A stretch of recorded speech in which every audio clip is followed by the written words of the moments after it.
Kəlbəcər sakini Daşkəsəndə meşədə itkin düşüb. Belə ki, Daşkəsən rayonunun Bayan kəndində yaşayan Kəlbəcər sakini Kamil Abdullayev meşəyə bitki toplamağa gedib və bir daha geri qayıtmayıb. Hadisə rayonun Bayan kəndinin yaxınlığında yerləşən meşəli ərazidə qeydə alınıb. Belə ki, Kəlbəcər rayon sakini 1952-ci il təvəllüdlü Kamil Abdullayev ötən gün səhər saatlarında meşəli ərazidə çaşır bitkisi toplamağa gedib. Məlumata görə o sonuncu dəfə ötən gün axşam saatlarında qızı ilə əlaqə saxlayıb və artıq qayıtmaq üçün yola düzəldiyini deyib. Lakin daha sonra onunla əlaqə kəsilib və o geri dönməyib. Bu gün səhər saatlarında Kamil Abdullayevin itkin düşdüyü meşəli əraziyə Daşkəsən rayon polis şöbəsinin əməkdaşları səfərbər edilib.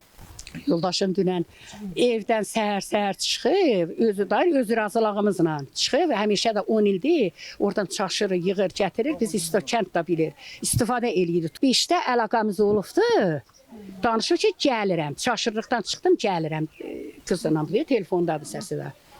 Gözlədik, gəlmədi. Fövqəladə Hallar Nazirliyinin 112 qaynar telefon xəttinə Daşkəsən rayonunun Bayan kəndində bir nəfərin meşəli ərazidə itkin düşməsi barədə ilkin məlumat daxil olub. Nazirlikdən bildirilib ki, Gəncə Regional Mərkəzinin xilas ediciləri çağırış üzrə cəlb olunub. Aldığımız daha bir məlumata görə isə itkin düşən şəxs artıq tapılıb. Bu barədə Daxili İşlər Nazirliyi yeni bir məlumat yayıb. Daşkəsən və Göygöl rayon polis şöbəsinin əməkdaşlarının birgə keçirdikləri müvafiq tədbirlər nəticəsində şəxsin yeri Göygöl rayonunda aşkarlanıb və ailə üzvlərinə təhvil verilib.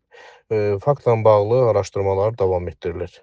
Qeyd edək ki, itkin düşmüş Kəlbəcər rayon sakini Kamil Abdullayev 44 günlük vətən müharibəsinin şəhidi Şəhriyar Abdullayevin atasıdır. Fuad Nazimoğlu, Elşad Cəfər, Layiq Qələndərli, APA TV Daşkəsən.